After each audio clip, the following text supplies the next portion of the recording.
Welcome back to the PFC podcast. The views and opinions you are about to hear are the speakers and do not necessarily reflect those of anyone else. Now on to the podcast. Welcome back to the PFC podcast. This is Dennis, and today I am with Rick. How are you doing today? Doing well. How are you doing, Dennis? I'm doing good.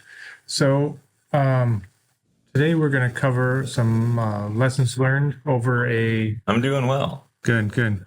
So, Rick, if you could please just tell us a little bit about yourself. Yeah, so my name's Rick. I'm currently the senior medic for 10th Special Forces Group and been in for about 18 years between AFSOC as a pararescueman and my time with the Army as a Green Beret. Multiple deployments, Africa, a couple to Afghanistan, a bunch to Eastern Europe. And now I'm talking with Dennis about lessons learned because we're losing a lot of guys from the GWAT and guys with a ton of experience. A lot of the knowledge bases aren't getting passed along in like ways that are conducive for our guys to actually be able to get, mouth to mouth with nothing on official documentation or in this type of format. Perfect. So I guess what specific situation were you thinking about? Yeah, so my lessons learned that I want to talk about is mass casualty stuff. The way I view mass casualties, there's two types of mass casualty events. There's the ones where we are QRFing, we're reactive. And then there's ones where it's our team that is the MASCAL byproducts. And we're, instead of being reactive, we're reactionary. How we think and our reactionary gaps and what we're doing in both of those situations is very different just by how our interactions with the teammates are, or our ability to see the entirety of a situation that you are involved in versus responding into. All right. So first part that I always like to bring up is, what is a MASCAL? Like, the Army definition is pretty simple. It's when a catastrophic event happens, the patient volume and severity, or both, are greater than the medical system is designed to manage at any given time. That is identified as a mass casualty situation, or MASCAL in Army terminology. That's from the AMED definition in 2019. The thing that doesn't take into account is it's an AMED hospital level, Role 1, Role 2, Role 3 definition. On the ground, we have to take into account medical situations that overload our tactical ability as well. Mm-hmm. And generally, that's not talked about. That's not thought about. A 4-man team with 1 casualty, 1 medic. Yeah, it's not a MASCAL by medical definition, but tactically, that's a MASCAL. Yeah. I can no longer tactically do what I need to do on the ground. And yeah, I may not get the same alerts. Oh crap, we have a MASCAL with a 4-man team, 1 man down. Like, oh crap, okay, I'm only getting 1 bird. I'm not getting a full QRF. Depending on what that recce team is doing, what that 4-man cell is doing, also has to play a part into that.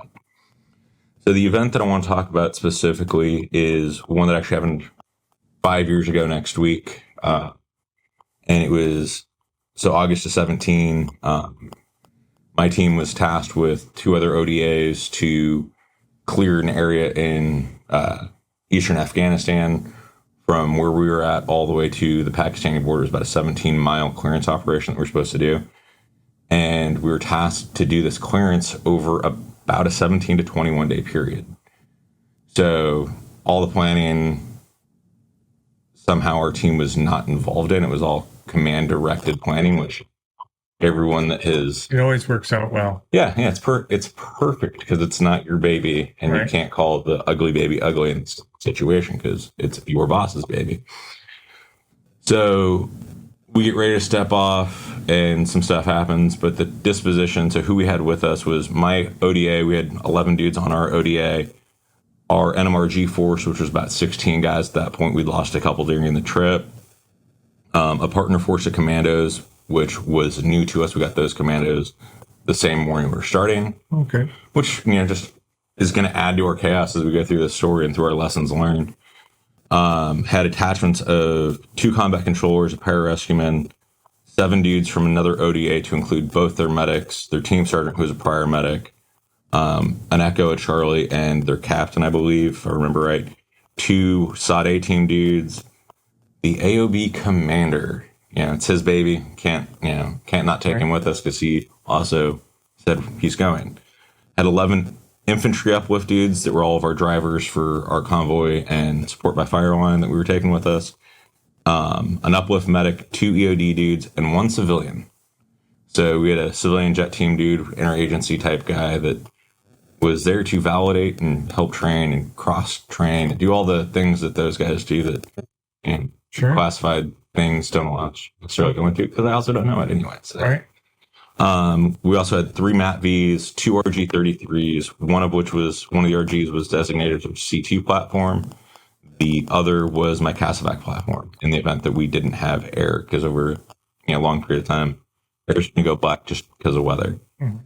Number of casualties having this incident was over 35 wounded, 4 KIA to include 1 USSF, 1 NMRG guy, 4 and 2 commandos that were KIA within the first few hours of being wounded.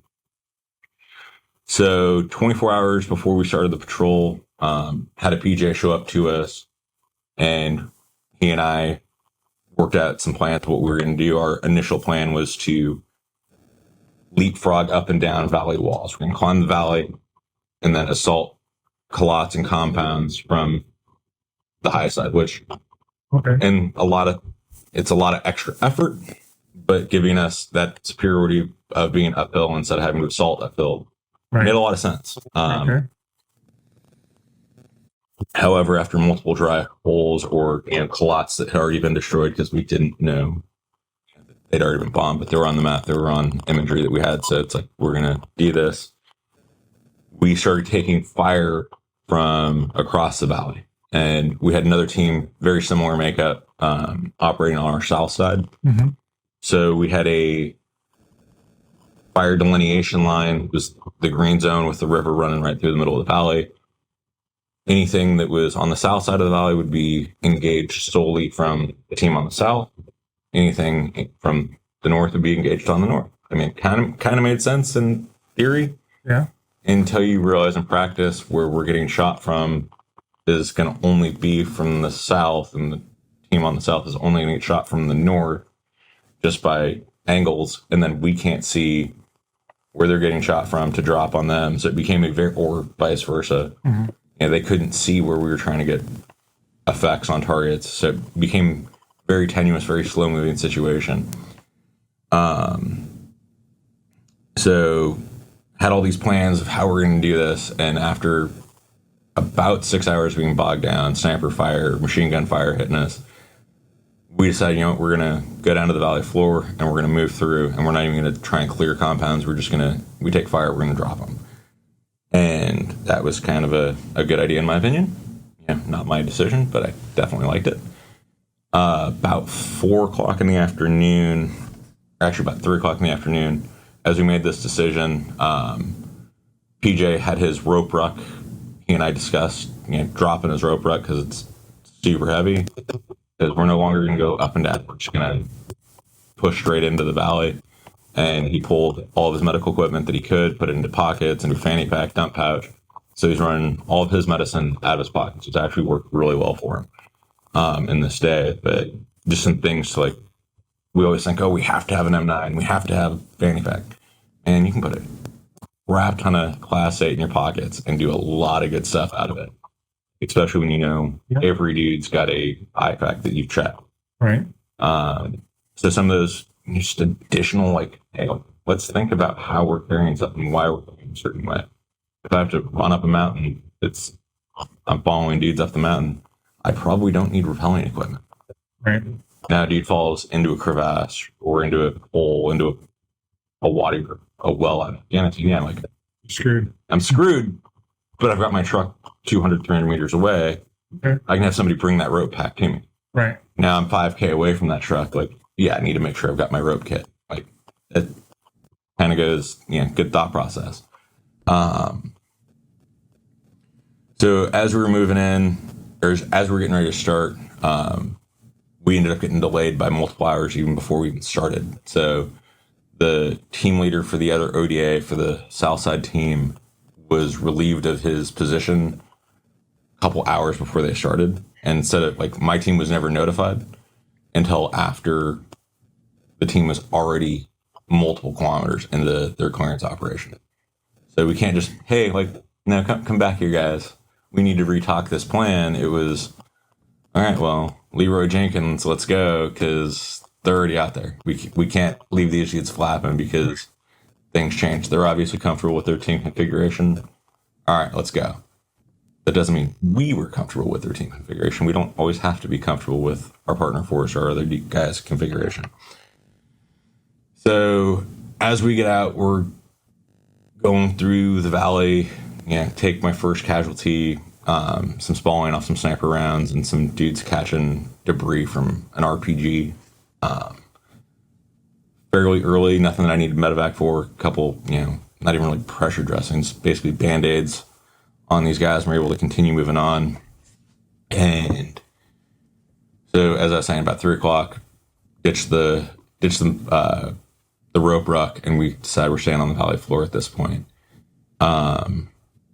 As we continue to move forward, we're continuing taking sporadic sniper fire. It's accurate, and so we're still moving slow, but we're actually moving now. And about 4:30-ish in the afternoon, so 16:30 for us military folks, got to our compound that we were going to take for our limited advance, our LOA for the day.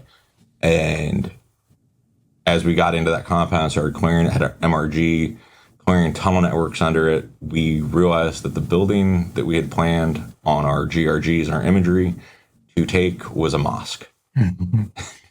Right? You laugh because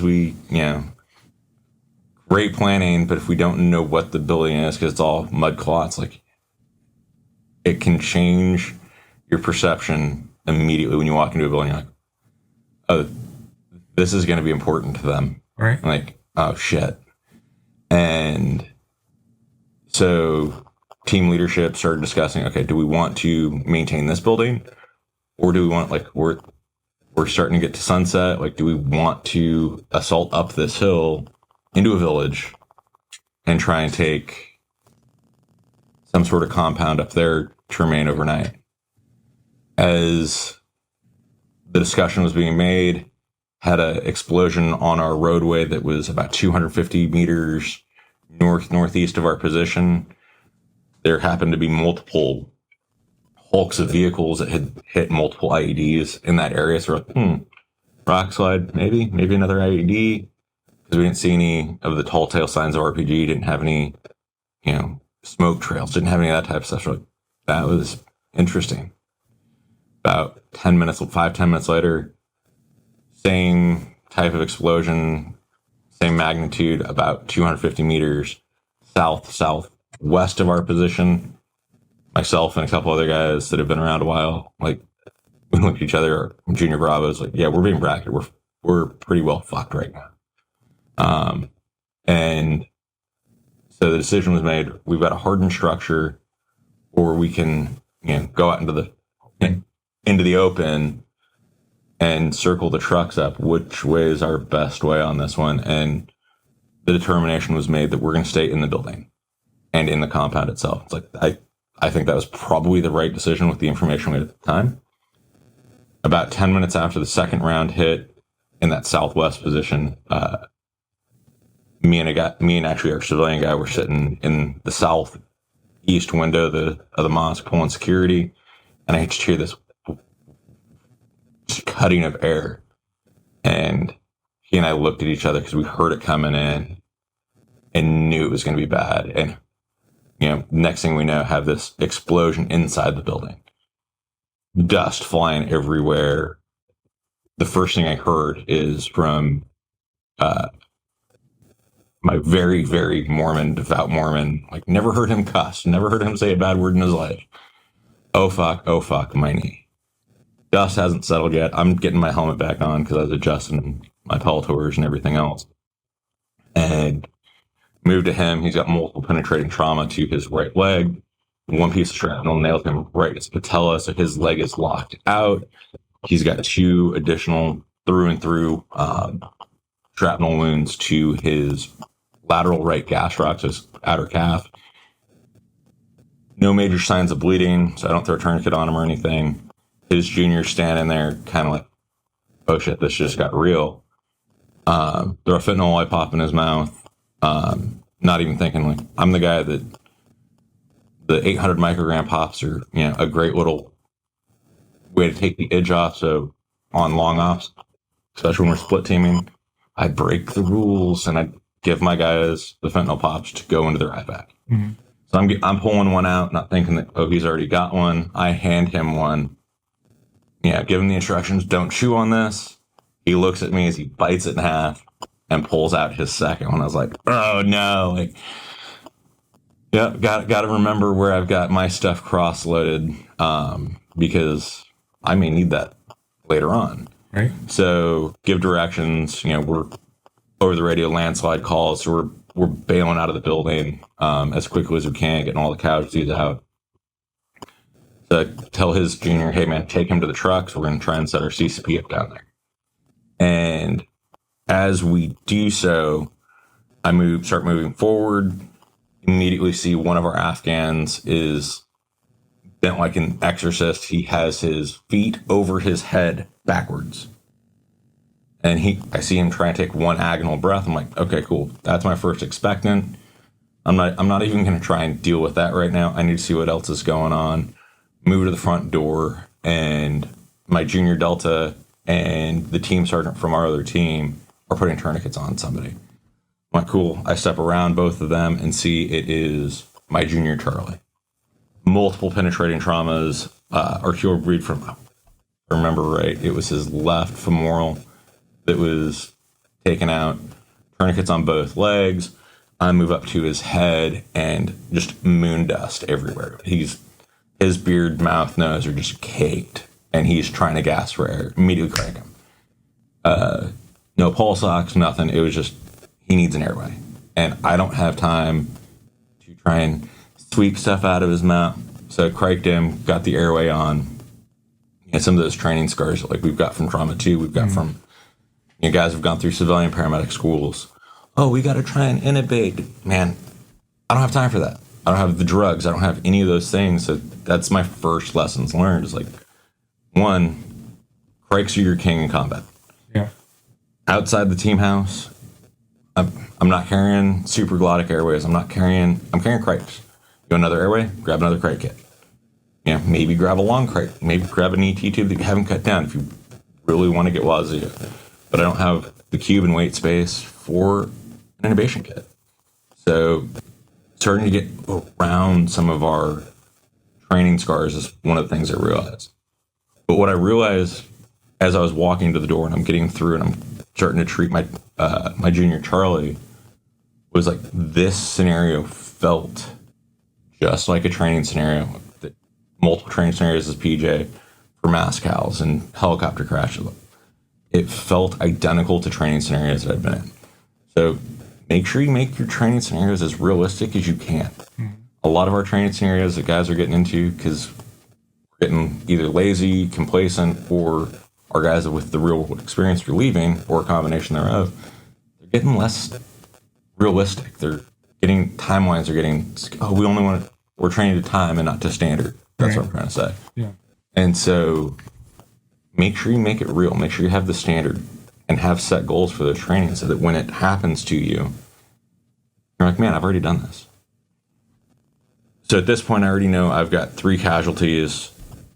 I step past Aaron, get the crike on my guy, step past him, and I've got 2 more NMRG guys already in this courtyard, waist-high wall around maybe a classroom, or a courtyard the size of like a high school classroom. The classroom upstairs here at Softness C. So not a very large space. We're setting up defensive positions there because we don't know entirely why the building blew up. But as we're moving out, take contact from 270 degrees. So our north, west, and south were now getting engaged from as close as 50 meters away. And it's like, oh, shit.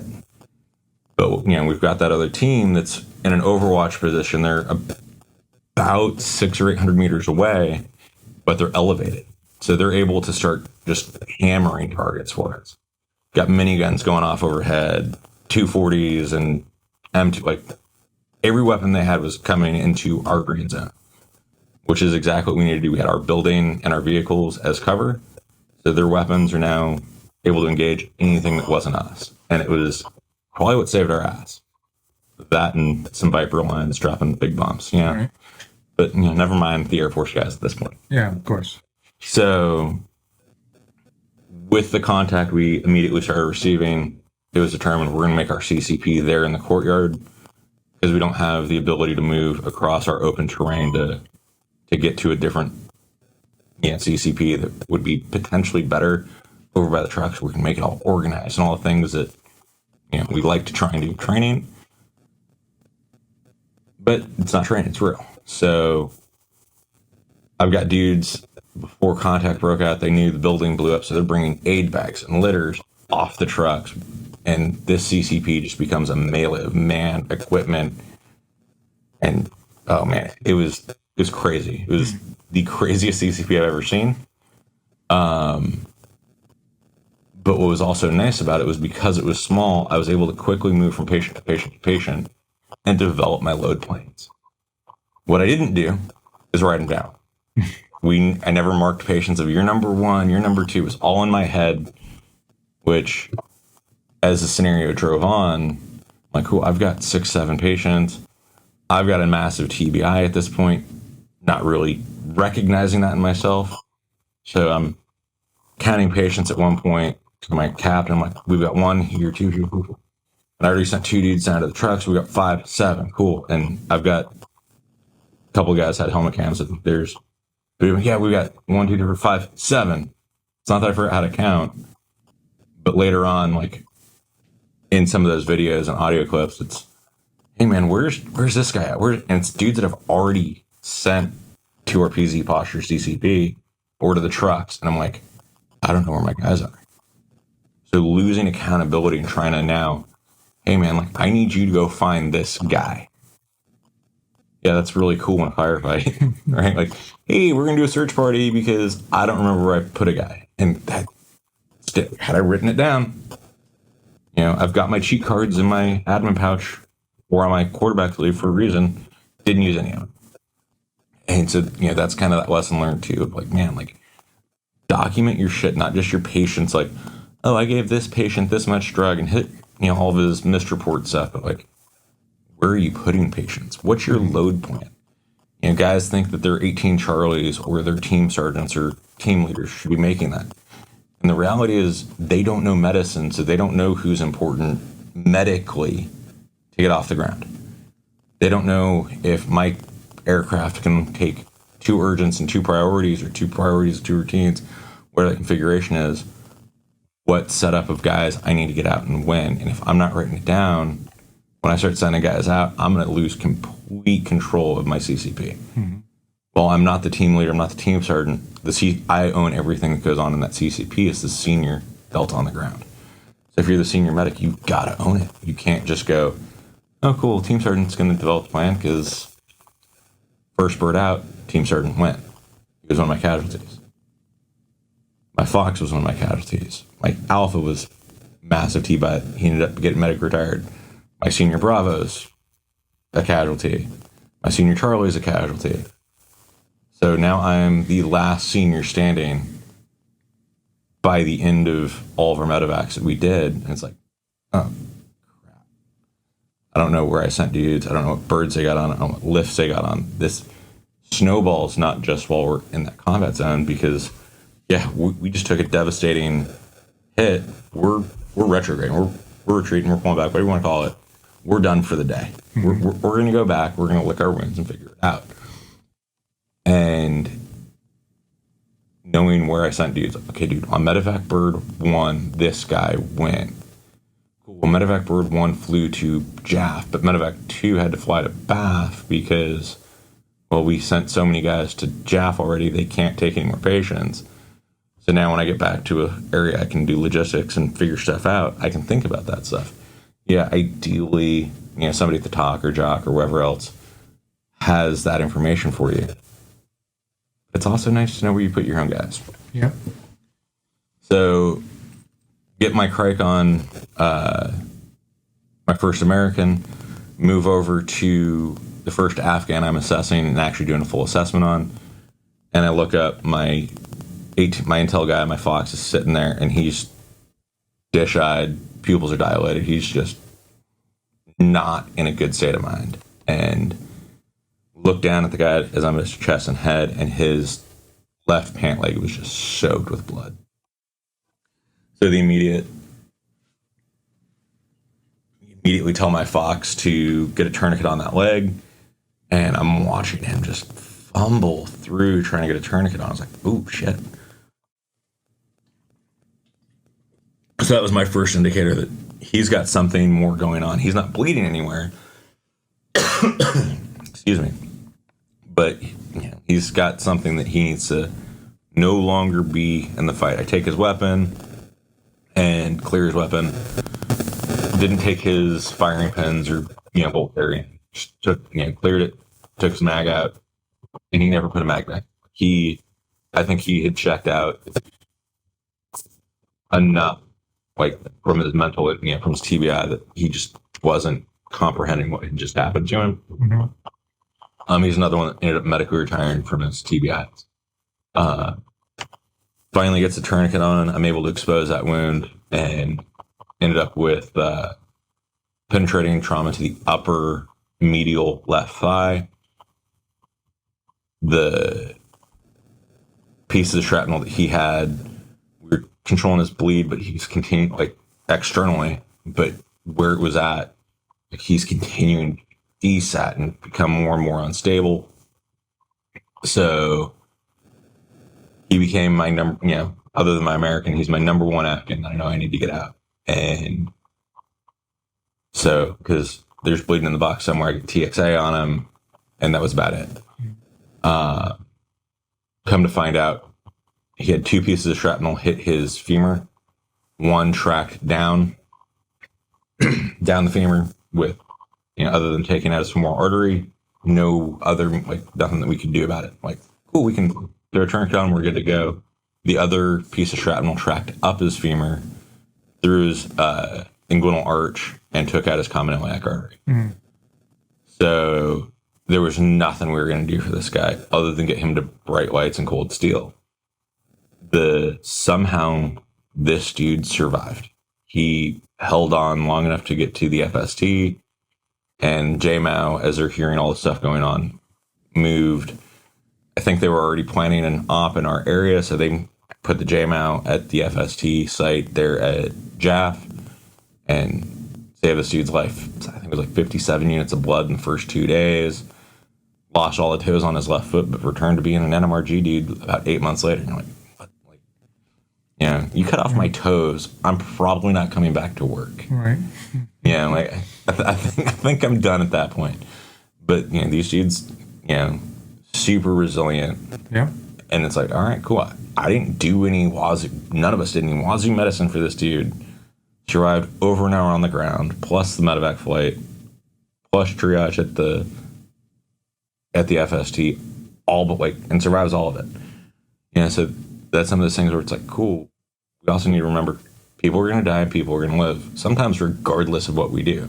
Right. Do everything right and a dude's going to die. You can do everything wrong and a dude's going to live.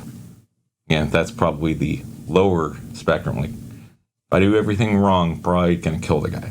But some of those things to realize, just because you saved a guy's life doesn't mean you did good medicine.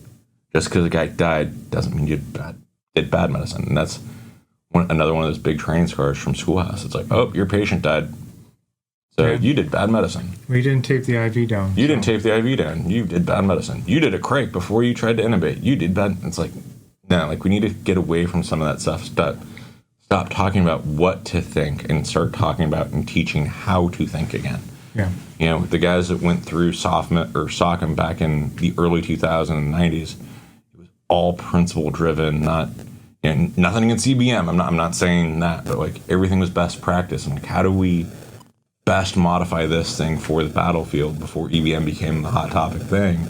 And we need to find a way to marry those two things. Because I don't always have 800 rolls of cruelest that I can just use on every patient for my G hospital. Maybe I gotta wash that shit and like sterilize it and reuse it on the next patient, or reuse it on the same patient.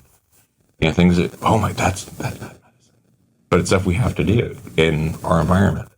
Yeah, hospitals are, they're going to try and shoot you for that. But sorry, the litter police and the hospital police don't live in Afghanistan with me. Right. I'm not getting, certified through CAMES and everything. Like, sorry. And so getting our guys into some of that mindset again, where it's like, all right, I can do this IV dirty-ish. Not best. Not best, but, we got to remember that good, better, best. Yeah. If I'm at least doing good medicine, I can get him to better and best medicine. And yes, in my team house, I need to be striving for best medicine. Field, out of my rucksack, out of my, March belt, it's good. Good's got to be good enough. And that's where, especially MASCALs, we freak guys out because it's like, oh my God, like I had guys worried that we didn't do X, Y, and Z for these guys. It's like, man, stop. We did our best, which was good. Yeah. So got that guy stabilized with tourniquet, moved back into the building, and realized while I was checking this guy that I don't know where my rifle is. Automatic failure, trauma 2, trauma 3. I'm an automatic failure. Got it. And did I leave my weapon where I was sitting when we got blown up? I don't know. Run back into the building, both to check to make sure we don't have any dudes bleeding in a corner somewhere, and to see if I can find my gun. Yeah, right. Both are kind of important. Right. And depending on the situation, one could be more important than the other. And so clear the building, clear where I was at, can't find my rifle. And so I'm like, oh. As I come back out the front door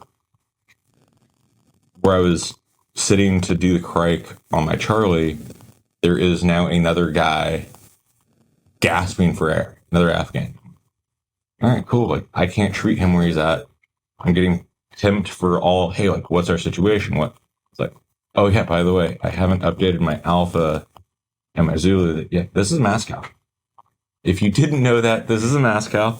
I can't take care of this. We need more people. Yeah. We need medevac. Hopefully we can get Pedro or 160th in, because I want helicopters with guns and with gunfighters, not just, nothing against dust-off medics. I want dudes that are able to fight if they have to stay on the ground. Because as prior air dude, I'm totally worried that bird's going to come in and either get shot down, not be able to land. We're going to have to hoist, or they're going to hoist dudes onto the ground, and they're going to be with me for the duration. So I want dudes that know how to handle themselves. That ended up not happening. So as I'm calling in the MASCAL finally officially over the radio, and this is maybe 5 minutes from blast to this point. Like, this is going quick. Okay. It feels like it's 3, 4, 5 hours, but it's been minutes. Yeah. And I'm calling in on our net, hey, like, we have a MASCAL, request Pedro. It was our, so guys that aren't familiar, Pedro's the Air Force rescue guys. It's pararescue guys with HH-60s with miniguns on them. Like, awesome platform if you can get a chance to work with them in combat. If you don't, well, they had higher priorities sometimes. So I call that in. My captain immediately calls in to the jock with GRG coordinates. Hey, man, we're building compound 1, 2, 3, 4, 5. We have a MASCAL. Our convoy commander hits the MASCAL preset text button on the Blue Force tracker in his MATV. So we have immediately 2 MASCALs pinned in for the same event. So kind of going into that communication piece, like, communicate this stuff early. Who's going to communicate this? When are they going to communicate it? How are they going to communicate it? those two, the GRG and our MGRS coordinates off the Blue Force tracker, pinned us pretty well equally within a couple hundred meters of each other, because that's the accurate distance between us. However, somehow, some way, another MASCAL was called in from our position by some unnamed, senior person that I won't name, using lat long coordinates. Right? Nowhere on the ground do we use lat long in the military. Got it. Aviation uses lat long. We don't. Pirates use lat long too. Yeah, right. Like, I'm not fucking Jack Sparrow. Neither was the guy that did this. It's like, we shouldn't be using lat long, especially in the wrong data. Oh, yeah. So everything should have been on WIGS 83. He was on WIGS 87. I don't know what it should have been and what he was on, but he was on the wrong map set. So he calls in his MASCAL through his radio system using lat long. It sets roughly 3K away. Right? So now air assets from the 160th and from Air Force Rescue are stood down. We don't know. Which is the real one? Is this real? Is this training? What's actually going on? And so they stood down. And we had Air Force assets in the air. We had Viper lines. We had a Hades line. So we had AC-130s. We had F-16s. And Apaches all checking in. And they were able to, this is going on here. But because of the added confusion of, is there another MASCAL going on? Which one do we need to send these limited assets to? Made getting launch authority for those guys super tenuous, because for Air Force Rescue, it takes an 05 approval, generally speaking, to get launched if it's not an F-16 bailout. To get 160th, you have to get task force approval, which is an 06 for an emergency launch like that. And they're probably a 2-hour flight away anyway, going over the mountains. So Bourbon Dustoff, a National Guard Reserve medevac squadron, like, cool, we're at JAF. We know these guys. We were there for the planning conferences. It's been their second and third alert birds. And they just go. They sua sponte, and they launch, self-launch, because this is where we talk crap about. I'm talking crap. I didn't want standard dust off because I wanted the guns, but I really want to get my guys out. Right. And what's really cool with dust off is they only take a company commander who is an aviator in the company launch authority. So an 03 can launch those guys. Like, that's good to know. So and that goes into knowing what your launch authorities for your medevac assets are. Cool. I want to use X, Y, and Z. Well, what words, what phrases do you have to throw into your 9 line? Don't just throw them in there because it's the hot phrase. Like, if it's legitimate, like, cool, I've got a MASCAL. Well, call it up as such, and you may get this guy instead of this guy. But I want to get rid of this guy. He's an urgent patient, even though he's be real with it. But and not everybody's urgent. Not everybody's a priority. Not everything's a MASCAL. So having those realization points where it's like, okay, if I call these guys are coming. If I call these guys, here's the key words I have to get them to come, and here's what may cause other delays for them. Like, it's got to be an 05 authority, or it's got to be an 06 authority, or it's got to be a strategic level authority because we have one of that asset in an AOR. And they may be on other operations in RC South instead of RC East. You're like, oh shit.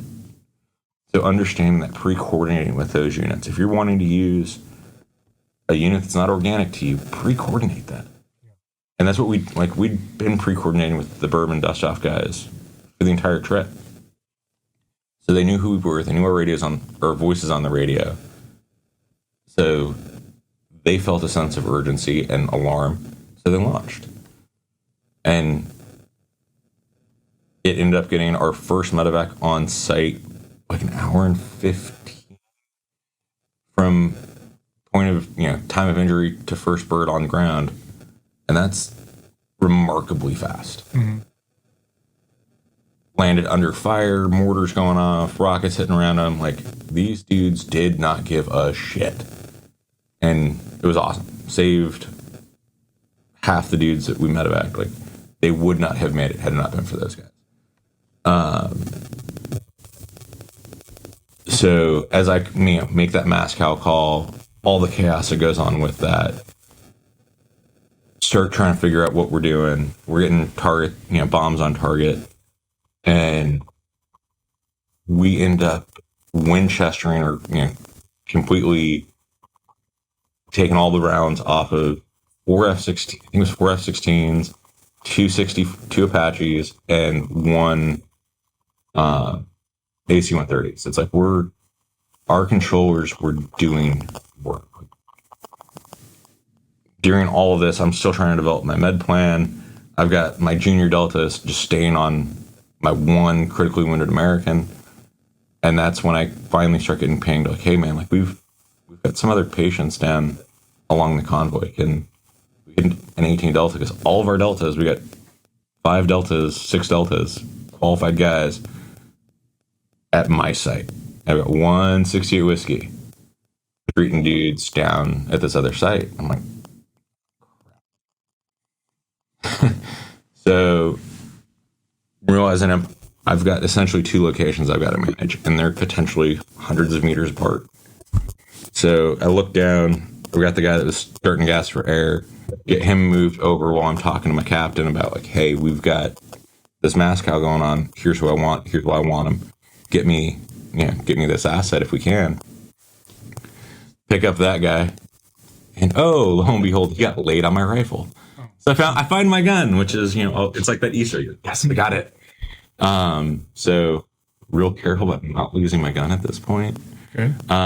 Just move around, assess him. He's got entry wound, left mandibular arch, blood in his mouth. Immediately crike him.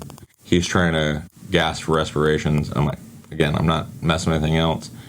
Crike him, and didn't have a BVM, didn't have anything. All right, like, if he's going to breathe on his own, he's going to breathe on his own. If he's not, he's not. Like, I check airway, assess for independent movement, get nothing. So I immediately call him expectant. Yep, by definition, should have tried needle D's, finger Thors on both sides, whatever. Didn't happen, didn't have time. And so call my first expectant, cover him up, move him off to the side, knowing that I've got a crike in him. I go over shortly after that, I go over the wall out of our the little courtyard that we were in, start moving down to where we were at, where the 68 whiskey's at, and I find one of our NMRG dudes on the ground. This dude was up a few minutes ago, moving around, but he had a catastrophic wound from the initial blast. He took a piece of shrapnel behind his right ear, had taken out multiple aspects of his brain and just lodged right in the center of the circle of Willis, is what the dudes ended up telling us. Like, shit, he was dead in the blast. We just didn't know. But he's breathing on his own. I'm not noticing any shin soaks, anything like that. Just he's breathing. He's got a pulse. He's just unconscious. I didn't even find that wound behind his ear, so I have no idea why he's down. Drag him over to the CCP, start evaluating what's going on over there. And I had 2 crikes in my kit. My aid bags now that are all off the trucks are thrown and strewn all over the objective due to guys trying to pull stuff off the trucks to be super helpful, which also got super not helpful because we ended up with stuff where we didn't want it. So that goes into training your guys, like, hey man, I know you want to help, but I set certain stuff in certain truck bags. They're not necessarily all the same. I want you to wait to bring me a truck bag till I say, hey, I want truck bag 1 off of truck 2. Or I want, however you set your stuff up, because you know what equipment you have where. So you don't just get flooded with equipment, because that can be just as devastating as getting flooded with patients. Like, what do I do with all this stuff? It takes up your space and your bandwidth you don't need to use. So move back up to the CCP, or at the lower CCP. I see there's some airway issues and stuff going on. But I know I've got truck bags in my other CCP. Move up and gonna get stuff. The airway kit on one of the truck bags that had been up there had actually been completely destroyed due to gunfire, whatever hit it, whether it was shrapnel or gunfire. But that pouch was trashed and or like parts that were missing. Oh, this isn't good. So I know I've got the crike and the guy over here. I've got a knife. Well, dead guys don't need tubes. So pull his crike out, and shortly later end up moving back down to the other CCP and do my third crike of the day. Not a cool stat to have. Like, cool. How many hits do you get sitting in your baseball game? Well, I went 5 for 5. Cool. Well, I went 3 for 3 with crikes. Not the stat I want. Right. But that dude ended up living. So it's like, all right, cool. I'm okay with that. But while I was still up in the other CCP, up in the original one, we're going to go ahead and start prepping guys. We're starting to get guys on litters. And one of the things I never thought about, like, we've always got quick releases on our kit. Like, the AVS kits that we get in Spear have the fast tex and or that, like, quick release wire, your cutaway wire. And so our Charlie that's down has the quick release system, the fast tech on his left shoulder, but he's got his radio cables routed through the upper shoulder strap, through a molly to his radio on the left. So we can't open his cummerbund all the way up, and we can't use his quick release because it's all negated by his wires. So something like we realized after that was how we route our wires matters.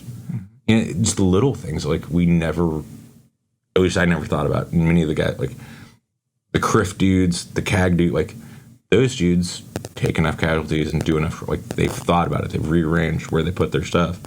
A lot of our younger dudes are, at this point, I was fresh 14 years in, and I'd never really thought about it. You know, partly because I run in JPC, so I don't have quick release. Never really thought about it because, oh crap. But I'm on a dive team. I probably should think about that. I should think about, I'm diving. I need to get rid of my gear. Can I? Oh no, it's going to stay tied to my arm.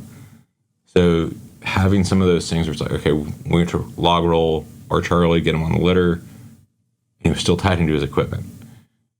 Didn't disconnect his BVM from his crike. And so we're jostling him around trying to get his kit free so we can get him on. At some point during this or during the first movement, he gets extubated. Mm-hmm. And it's like, oh shit, yeah. I'm all for good medicine, not necessarily better and best medicine in this situation, but that was just outright bad medicine. Right. But bad medicine's also gonna happen. Yeah. And got to take it for what you will. So get him on the litter, move him to PZ posture, re-criked, reintubated at that point through his crike, and start moving everybody down. And sorry, my time, I'm bouncing around timeline on this one, but as we move everybody down, we get out of that open courtyard. You know, it's maybe 45 minutes, an hour after the initial blast. Come back down, and he's extubated again, and has a King or Combi. He had some sort of supraglottic airway in. I don't remember which one it was offhand, and was never really put into my notes of the event. But that's an immediate to me, like, okay, he's not going to make it. He's done. Studies have shown, you know, less than 1% chance of survival if you can intubate somebody or do any supraglottic airways. You know, a lot of your listeners I know that. So it's like, I'm like, damn it. Still had a weak carotid pulse, no radials. So I move around, starting to develop final load plans, come back around a few minutes later, and my PJ and my junior Delta are doing CPR. Throw the Emma on. We're 10 and 0. All right, cool. CPR is effective-ish. As effective as it's going to be in trauma patient. Pulse ox is reading 0, so I know it's pretty well done at that point. And give those guys, like, hey man, how long you guys been doing? I don't know, a couple cycles at this point. And told them, hey, you got 5 cycles. I start my stopwatch and I walk away. And that's one of the I think that's one of the key things that, especially in MASCAL, as a senior medic, you need to be able to walk away from treatments that are going on that you want to be involved in. This is one of my best friends. I've known this dude for years at this point, and I'm walking away from his treatment. And the reason I did, and the reason I think it's so important to be able to have that disconnectability, is it allowed me to come back in a few minutes and not be emotionally tied to the treatment that's going on. Cool, we have nothing back. We don't have ROSC in 5 minutes. Hey man, like, we're still getting shot at.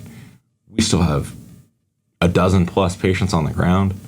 I need to take these 2 medics off of my guy that is on KIA and move on. And had I been involved in the CPR, like, I've caught shit from dudes, like, oh, you weren't involved. No, I wasn't. But it allowed me to manage the situation. And that's huge. And that took me a couple of years to get wrapped around, like, that was the right thing. And now I can actually put it to words of why that's the right thing. Right. But, and now I'm teaching my guys, like, hey man, like, if you're the senior on the ground, it's not what I was always taught as PJ. If you're the senior PJ on the ground and your hands are getting medically dirty, you're wrong. You're doing too much. Because you need to manage the scene, not the patient. It's like, man, like, I'm fine. Like, it's like those things your mom and dad told you. You'll understand when you're a parent. You'll understand when you're an adult. Man, like, I never understood that until that day. And I was like, oh, crap. This dude was right. Didn't like this guy. Don't want to admit this guy was right, but that guy was right. Now I've been there. Now I get it. Now I understand. And having that ability to disconnect is huge. So call him expectant and move from there back to my captain. Update him, hey man, we've got an American that is expectant. And notice his pupils are both just, he's fully dilated, he's pinging it, and it's like, oh crap. He's a bad TBI and he needs to go. But he's a 250-pound All-American running back from UCLA, and I don't want to get in a fist fight with this dude in combat. We've already got enough chaos going on. So tell him, Charlie 2 is expectant at this time. Move from him. I move over to our AOB commander. Tell him, hey man, like, I need you. You are the only one here that has the authority to tell him he's getting on a helicopter. I can advise him he's getting medevac. I already tried. Hey, I need you medevac. Told me to fuck off. It's like, cool. I'm going to leave that at that. And I'm going to go talk to a different adult who promptly did nothing. It's like, crap. So me and one of the other medics were discussing, like, what can we do to get him medevac right now? The only thing we could come up with was also probably the worst thing we could have done for him. Shoot him? Okay. The second worst thing we could have come up with was to hit him with 200 ketamine or a large dose of ketamine and let him just pass out. We decided not to do that. We're he's gonna go out with the rest of the ground force and we can leave.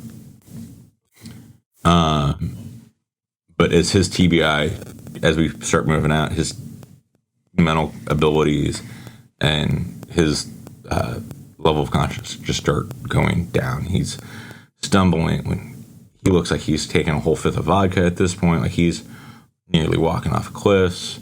JTech, I think he said he turned off his radio or disconnected his radio so he couldn't talk. He's just like making nonsensical calls. So I look back and I'm like, man, I really should just dose this son of a bitch with ketamine and got him out of there. So if you're in those positions and situations where it's like, man, I need to be stupidly assertive and do things that are questionably legal and questionably ethical, like, well, he's my patient. I've got to do what's right for my patient. If the only way to do what's right for my patient is to sedate his ass so that he understands he's a patient, that's not the wrong thing to do. Not the most right thing to do, but like, and that's decisions you are going to have to figure out on the ground in that time. Right. You know, if I had that situation again today, yeah, that dude's getting big dose ketamine real quick. So about this time, my Charlie went, actually when he was determined to be expectant, first thing I should have done was what I did with my other expectant in the field was cover him up. Completely missed that step of he's expectant, separate him, cover him.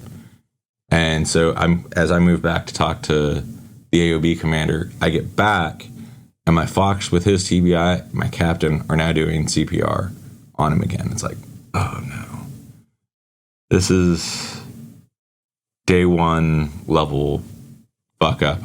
We need to fix this. Get them off, get him covered up, take him from the number one priority on my load plan to kind of the lowest priority. Obviously, it's like I've got 2 dead commandos on the ground at this point. I've got him, and it's like, okay, those guys, like these guys are gonna get loaded in the back of MATVs or Humvees, and they're gonna roll out with us. Luckily, I was able to get his body loaded into the second medevac bird, so it was a lot more dignified for our guys. But still super, super hard to deal with. So, like I said, all of the blast all starts around that 5 o'clock point.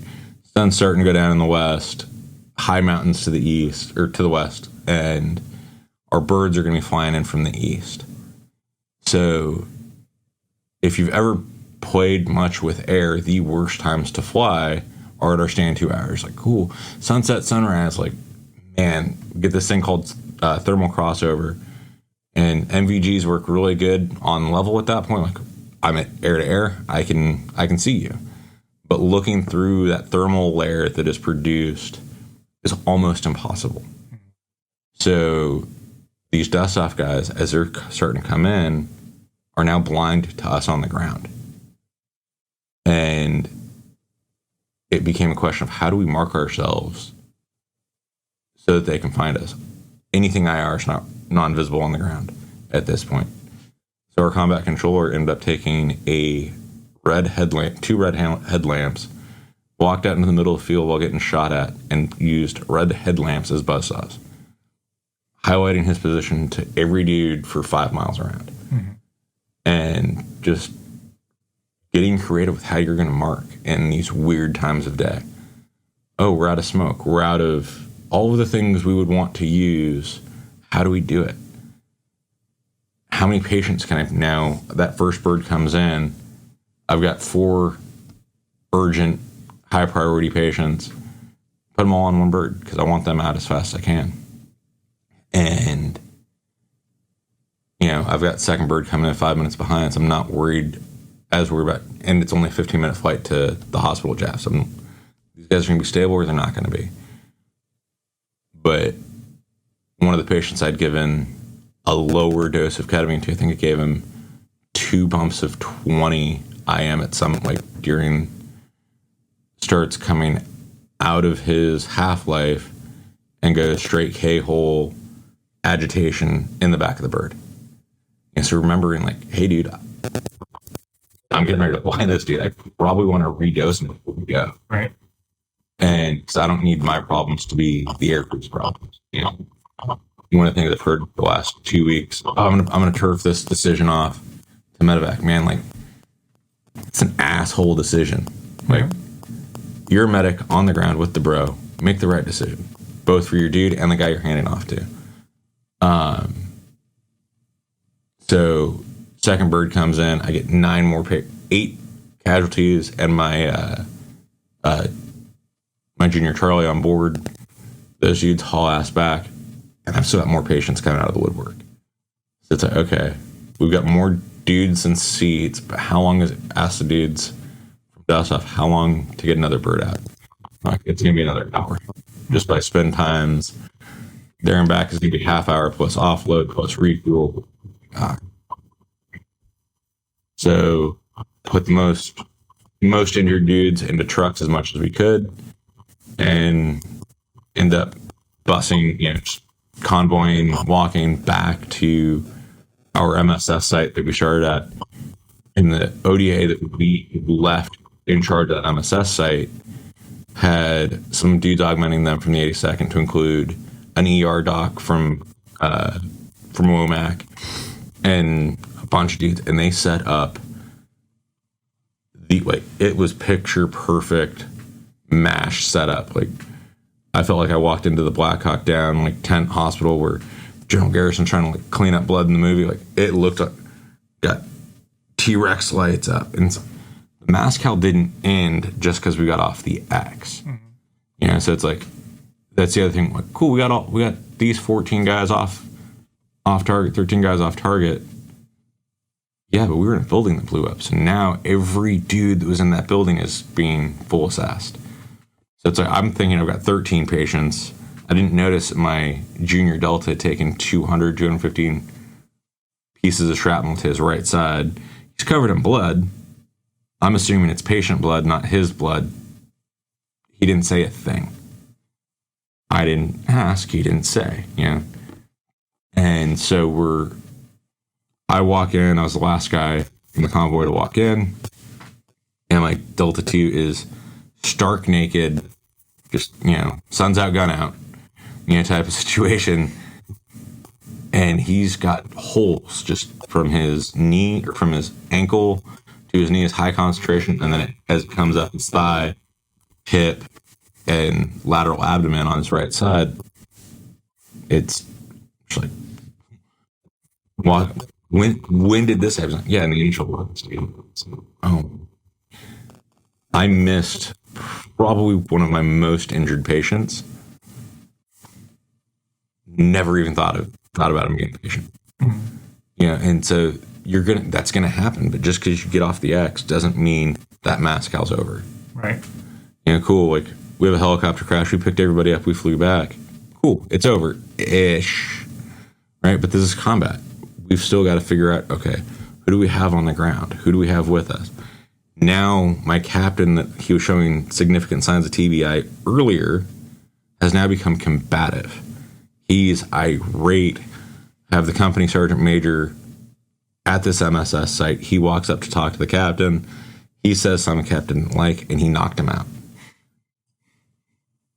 Which is why I didn't, I knew better. Right. And so it's like, now I've got another patient being at, I'm just like, oh my God, this is like, so getting those sedation drugs on for that guy, all the stress he's going through, he gets medevac. He becomes my first patient on some MH60s, or actually, so MH47s coming from JAF. Now the JMAL birds are coming to get us at the MSS site. It's secure. Got a good enough HLZ that they can put 347s in. And they can bring more teams out to do whatever assessments they want to do. And so myself, my junior Delta, my captain, and a couple other dudes end up medevacing on that bird. And I'm still not even, I've still not been assessed. I got blown up 2 weeks prior, significant TBI, where I was medevac. Probably shouldn't even been on the ground that day from what we know now about TBIs. But I was. It's like, okay, cool. This got to make do with what you got. So get back to, so off the X, Fox, Zulu, Senior Charlie, Senior Bravo, all medevac. Charlie 2 is KIA. So we had 3 Charlies. So we had Charlie 3, Delta 2, Bravo 2, and Echo 1 actually functional. Get back and medevac the rest of the team, NMRG dudes, uplift guys that are all fucked up, back to JAF. And now, in order of hierarchy, I am in charge of the team. It's like, oh, crap. I was not prepared for this. And first question I'm asked when I got back was, did we get everybody off? And I'm trying to rack my brain. Did we? I don't know. I never, like I said, never did the paperwork, or not paperwork, never did a written tracker. So I'm like, yeah, I think so. So we were able to track down where everybody was at. Second question was, hey, who do you want to send to escort your KIA? Do you want to send one of your teammates, or do you want to send a dude from 7th group? And it's like, yeah, that's not a decision in my matrix right now. But decided to send the other senior on the team, the Echo, to escort me. They were roommates. It's like, this dude, I don't want him to be emotionally shot and or like not have the opportunity. So I asked, and he wanted to go. So now I'm down to like 4 dudes on my team. We got to get all of our equipment, all of our bros back to our outstation. And over the next couple of days, dudes that were less critical start getting brought back in. And this is where our MASCAL 2 days later is still not over. And it's like, oh, cool, we're off the X. We're back in the relative safety of, Fob Gambari, where it's like, cool, we're good. But being that advocate for your TBI, MASCALs with TBIs, man, like you've got to continue to advocate for those guys. So General Milley was in country doing some stuff, and somewhere some bigger ranked dude than me suggested to Milley that we consolidate our team back together to include my captain, who has a significant TBI. So that's what we did. We consolidated everybody back, and then another general decides he wants a debrief. Captains being, PowerPoint Rangers, he decided he needed to build this massive debrief PowerPoint and be all formal and official, which I think it was a 3-star general. It's probably not inappropriate, but it's also not the right time. Right. So advocating against that, like, man, like, not only are we not building these PowerPoints right now, we're going to deal with this internally before we deal with it externally. So helping your guys get into those grieving processes, like, you lose a teammate, that's devastating. I don't care who you are. I don't care if the guy on the team was someone you liked or didn't like. It's huge. It's not a good day. Yeah. So at the end of that brief, the amount of mental bandwidth, energy he used, he gets out of our vehicle back at our compound and immediately passes out. Hands, knees. I guess he didn't truly pass out. Goes to hands and knees, altered level of consciousness, vomiting everywhere. And it's like his, going off of our bomb score, we're like, oh, cool. Are we going to put this guy back in or not? He's shattered everything. Like, there's no scale that I can have him do anything. And end up medevacing him back to Launch Duel, Walter Reed. And then about 18 months later, he medically retired solely due to that event. And some of that goes into like his treatment across the board. From me, from the Ranger medic that saw him in the back of the 47, there were so many little silly things that we either did or didn't do. Like, maybe I should have sedated him, got him off the X. Ranger medic, he's got altered-ish LOC, but he's conscious, he's tracking, he's able to follow commands. Oh, he's now got a fuckload of ketamine and Versed and stuff to like sedate his ass. Probably not a candidate for your 500cc bolus of 3%. Right. Yet he was rapidly bolus with 500 cc's of 3% because it was the new hotness in the Ranger medic. Yeah, this TBI 3%. It's like, oh no. Don't do that. So it's like all of the things just compound on this one dude's care. And it's devastating. But again, like, sometimes those mistakes are going to happen. You can't eat yourself up over it. Take 5 minutes and move on. But also come back and do lessons learned talks like this. Yeah. So that's kind of how that day and that MASCAL went. So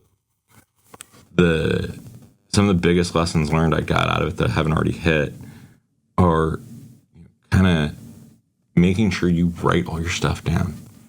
I can go through the whole patients and, all my patients and stuff, but like MASCAL definition, like understand that like a MASCAL for a battalion is different than a MASCAL for an ODA, is different than your recce team. Triage, it's not just a one-time deal. You're continually triaging. It's kind of like hair under fire. Like, cool, this guy is a priority evac patient. He's a he's a red, or however you want to mark your patient, sees this. Cool. In a few minutes, he may be not that. And it goes back to that Roy Benavidez. Like, he was in a body bag. He's expectant. He's probably more than expectant in everybody's eyes. He's probably already dead, and spits blood in the dude's face. Like, oh, now he's a urgent patient. And you're like, oh, crap. So understanding that there's going to be flexibility in your stuff, and you're going to move from one category to the next. As a senior medic on the ground, you manage that site. And if you're the only medic on the ground, man, like, hopefully you cross-trained your boys and girls now well enough to do the medical treatments that you need done, because you need to manage potentially multiple patients, not just one. And with that, like, hey man, like, you need a finger Thor, you need a crike, you need one of those big ticket, quick surgical items. Hop in, do it, and then hop back out. And that's a hard concept to get into. You know, and send as many of your dudes with your medics to refreshers as you can. Let them get exposure. Send them to SOFAC. Let them get better knowledge and understanding than you probably have the ability to give them on the team. That being said, had the PJs gotten in with us, understanding that, yeah, cool, I may be more senior than every PJ that we had, or the 160th medics, whoever came in, I may be a more senior medic, but maybe I need to hand over that CCP to the junior medic because I can't get a full picture of what's going on. Right. Yeah, so that goes into like we were talking about earlier, that I've got my reactionary versus responsive. And if I'm responding to your thing, it's because you wanted my help. If you want my help, I'm in charge. And that's the way I look at it.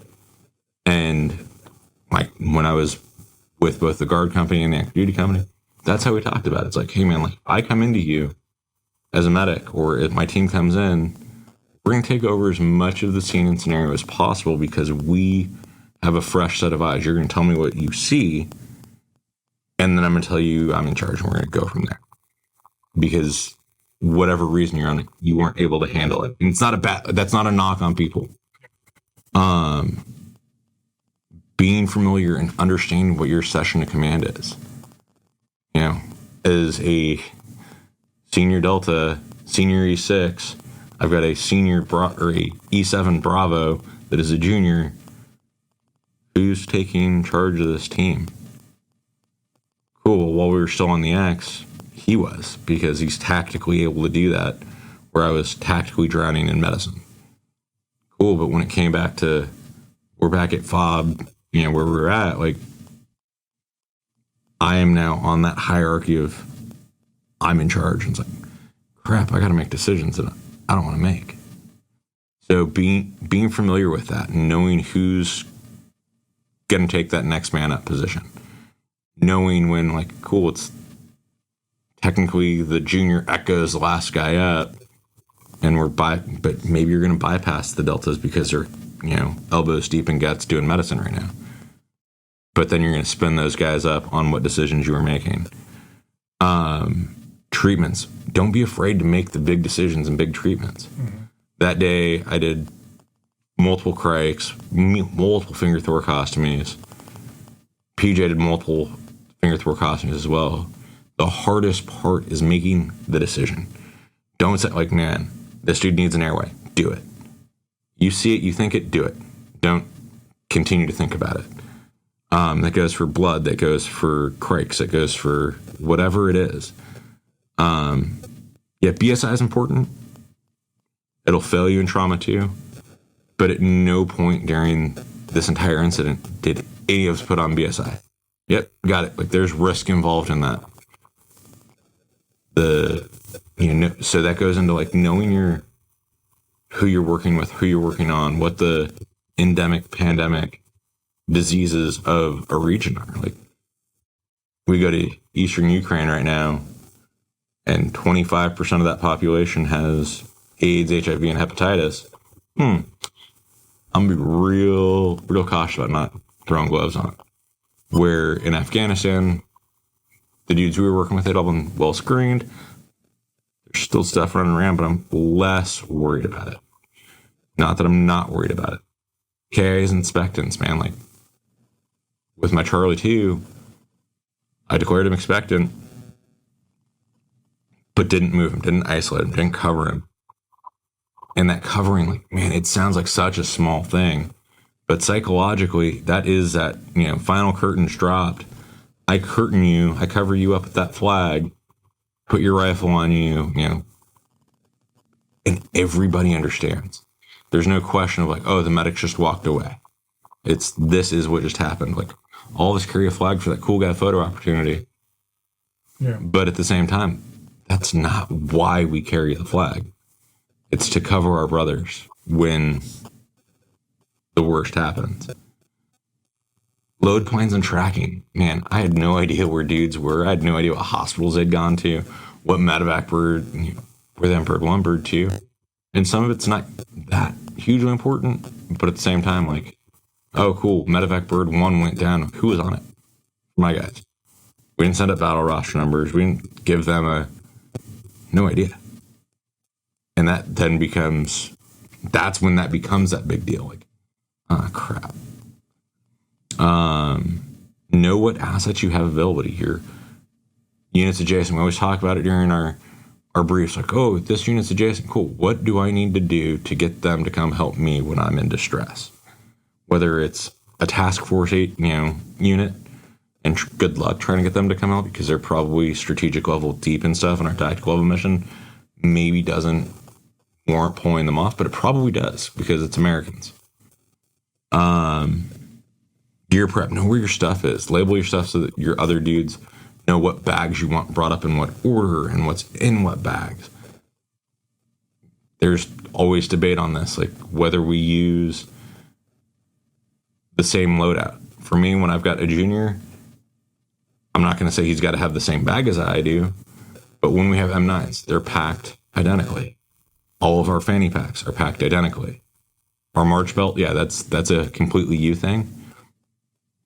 But I want to be able to grab any M9, any bag that looks like this is going to be packed more or less identically. So that way I'm not going to open it up and I'm like, well, crap. I don't know what's in here or where it is. IFACs, like the schoolhouse thing, EFMB, everybody says, treat your patients out of their IFACs. Yeah, that's really great until that IFAC has been exploded like happened here. As a medic, use your March belt, use your IFAC.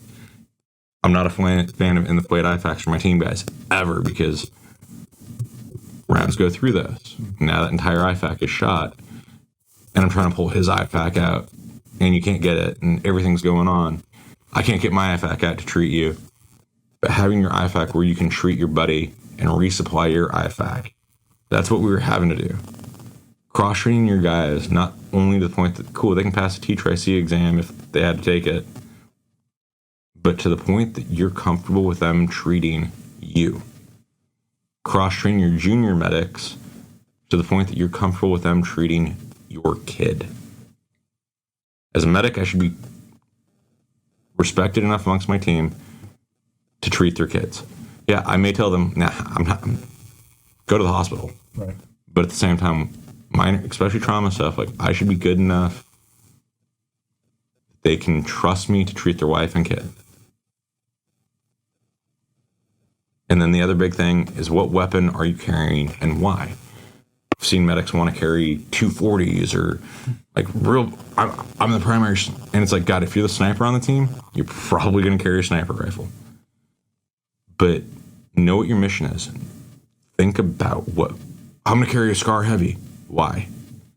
Cool. Our average engagements in Afghanistan for this deployment were 600 to 700 meters.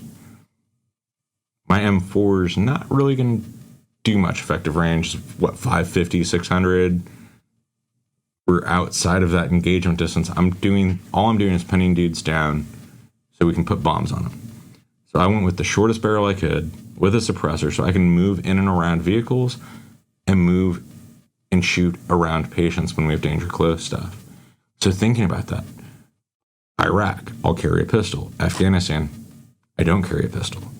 Again, like I can't, I'm not doing indirect fire with a pistol. It's kind of pointless for me.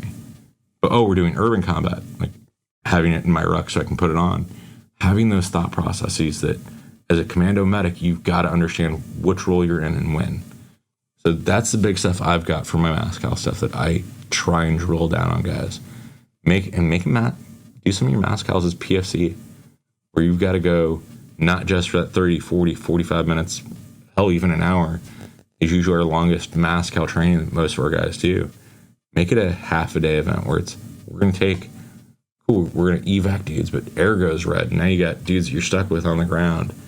You know, there are instructors here, JJ being one of them, that ran G hospitals with MASCALs on a regular basis. But we don't think it's going to happen to us. Right. Right. So, you know, you're talking about triaging your casualties, and if you could kind of go through, like, on the fly, how did you categorize a individual? So I don't get, into the confusion of like, okay, we've got a delayed minimal expectant. I don't care. I go still off of our 9-line categories. He's urgent, priority, delayed, routine. Like, that's what I've got. Everybody understands that language. I don't care if you're coming from Estonia or Latvia. Everybody understands that. But once you start getting, well, he's a green, he's a red, he's a 1, he's a 2, I don't care. We get too confused and too much going on. So I go into that and I break it up a little bit on top of that. Is he an urgent? So I give everybody 2 chem lights. Are you urgent? Like, you need to go on that first bird because you need to be in surgery like yesterday. You get 2 red chem lights, 1 on each shoulder, especially at night. You're urgent, but right now you're fairly stable.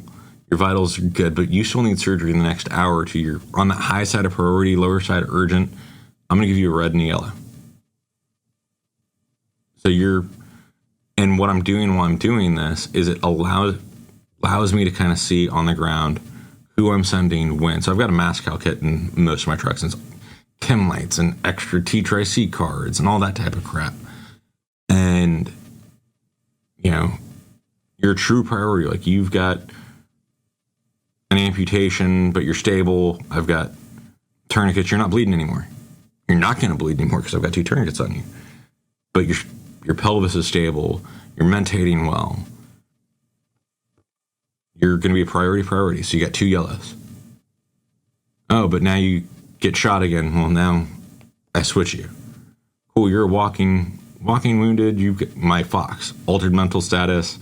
I don't like how he's doing. I am in a medevac, this dude, but he is my true walking wounded green. Cool, you that priority. Like, you got a bad fracture. You got an open tib fib. You got a thing that, like, this is probably going to need surgery at some point, but not to necessarily save your life or even save the limb. You're just going to need, some debridement. You need X-Fix, whatever it is. Maybe you're a priority green. So your priority routine. And, like, that's like a really convoluted way that it's in my head, but that's also how I train my guys. So it's like, hey, man, I need to get 4 patients. Like, Bird says they can take 2 urgents and 2, routine priorities. Cool, man, I'm going to get my first 2 double reds, and I'm going to get a red, 2 yellow greens out. Cool, like, that's grabbing 2 yellow greens. I may not know who they are initially, but they're going to come in. I've got a number on their forehead, and ideally on my tracker, I've got numbers. Cool, bro 1, 2, 3, and 4 are all gone now. And so I'm numbering my dudes, and I'm doing that at the CCP entry control point. So that way, when we have everybody in, I can look across. Yeah, ideally, we've got all of our urgents in one pile, one pile or one line of guys. We've got all of our routines over here. But, like, that, I don't know how many MASCALs you've had. I've never had that happen, other than seeing MASCAL train with, like, fire departments that never works out that way. Yeah. Cool, we got these big green tarps, big blue tarps, like, those dudes have 800 dudes doing a MASCAL. Yeah, it's going to work out fairly well for them. It's going to look really clean and really precise. For us, it's not. So anything I can do to, okay, this guy is this, this guy is this, this guy is this, and maybe my my load plan's falling apart because I thought it was a 60 coming in. Oh shit, we got Casevac with a couple of J's or a couple 160th dudes on a 47. Now I can put a bunch of dudes on there, but what order are they going to go in? Cool, my double reds, because we have an FST, are going to go in first because there's that surgical platform in the front. And dudes that don't need surgery are going to go in last. Oh, but there's not an FST, so now I'm going to put all my greens in first and reds in last, so they are first off. So it's developing, and that's what I mean by developing your load plans. It's not just, cool, these guys are going in this order, but why are they going in that order? What order are they getting on or off the helicopter? So if you had to boil this down to like your top two things to take away from this, which would they be? Top two things. Manage your chaos as well as you can. And how you manage your chaos, take 5 seconds to step back, take a breath. If you need to pull all your medics, all your bros off, do so. Take 5 seconds for the next 5 minutes. Once you have stuff stable, take a minute to cover the next hour. And during that time, you're able to calm down, breathe, check your own pulse. Don't add to that chaos. And you're able to develop a plan. That's the hardest part, is being able to step back and develop that. Second is communication. Don't just talk for the sake of talking. Actually communicate. Closed loop communication. And know who's supposed to communicate and when. Reporting 3 MASCALs for a single event is talking for talking's sake. It doesn't add to anything. In fact, it detracts greatly from what's going on. Perfect. Well, we're at an hour and a half now, so thank you, Rick, for sharing. Thanks for having me. It's always good to talk about what's going on. And that's the only other thing that I'll throw out there is don't be afraid to talk about this stuff because it's cathartic for us. The reason our Vietnam dudes had a ton more shell shock PTSD long term, they never talked about it. It was shameful. Our World War II dudes had a lot less for a lot longer time because they talked about it with their guys. Didn't talk about it with their kids and their grandkids, but guys with like experiences talk with it. For today's podcast, be sure to go to our website, www.prolongedfieldcare.org. Find us on Facebook, YouTube, Instagram. Subscribe and stay on the bleeding edge of combat medicine. This is Dennis for the PFC Podcast. Out. Boy, it's waiting there for you.